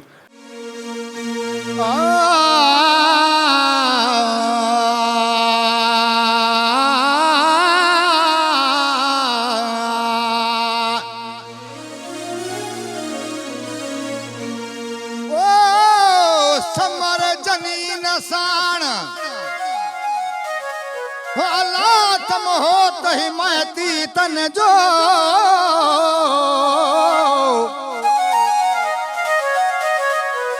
करे छेज छपर में मुंहिंजो पुनल ईंदो पाण,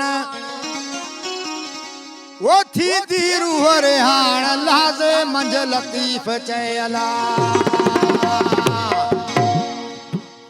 वो खान पुनल साजे ॾियूं मुंहिंजी दिलड़ी आहे, खान पुनल साजे ॾियूं मुंहिंजी दिलड़ी आहे, ओ मुंहिंजी दिलड़ी आहे, किच वञा चल गाहे अल्लाह, खान पुनल साजे ॾियूं मुंहिंजी दिलड़ी आहे, अल्लाह खान पुनल साजे ॾियूं।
मॉर्निंग शो सलाम सिंध जा तमाम एपिसोड्स ॾिसो हाणे HD क्वालिटीअ में।